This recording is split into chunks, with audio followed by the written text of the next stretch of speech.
Man, that was loud. Hello, and welcome to today's episode of Cracking the Case, brought to you by Drake, Roy, Barbara, Catalina, Kylie, and myself, Marco. And if you haven't guessed it already, we're looking into Case 8.1, a surprise fire drill where two teachers, Miss Stinson and Miss Foster, debate over Miss Foster's new student Aiden and how he might react to the sound of the fire alarm in the upcoming fire drill. Miss Stinson wants Aiden to wear headphones in advance to make sure the noise doesn't bother him, whereas Miss Foster wants a realistic scenario for all her students, including Aiden. Following this, the first things we need to look at are identifying the problems posed by the case and take stock of varying perspectives.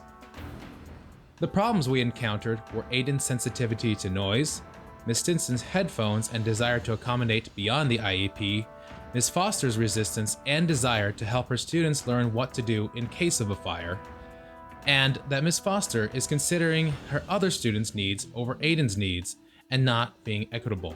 The following perspectives we looked into for this case were Ms. Foster, Ms. Stinson, Aiden and his parents, the principal and other faculty, and the other students and fellow classmates.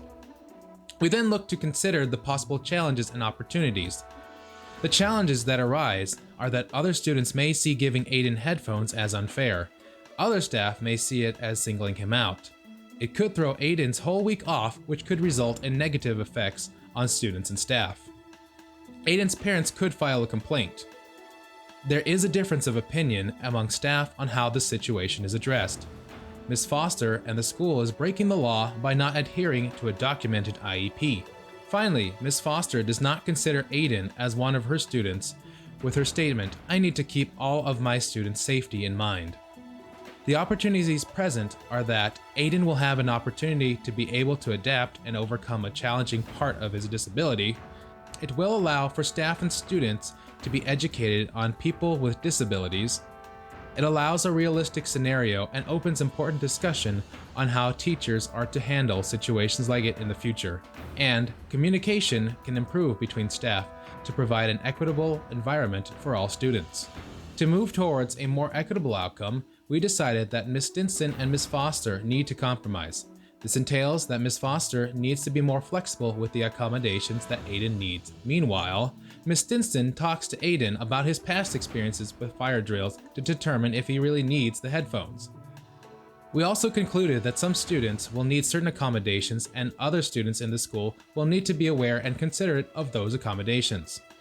Our immediate term responses to this case are to pull Aiden aside and tell him about the fire drill so he can plug his ears until staff can bring him headphones, assign a parapro to Aiden to help calm him down, consult Aiden's parents before the drill takes place, take the risk and continue the fire drill as planned and document Aiden's responses.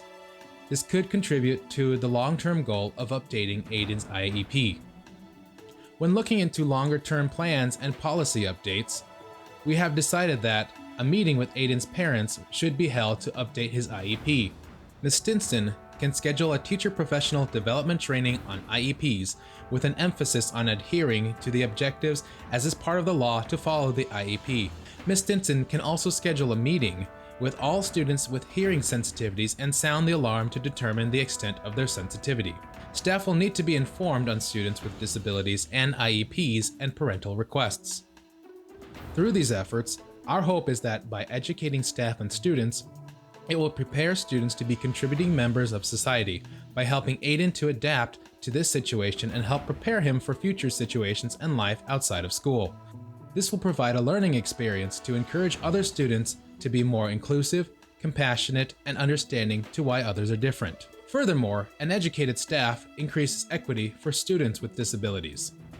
Now, this is only our solution to the case. So before we go, we asked you just one question.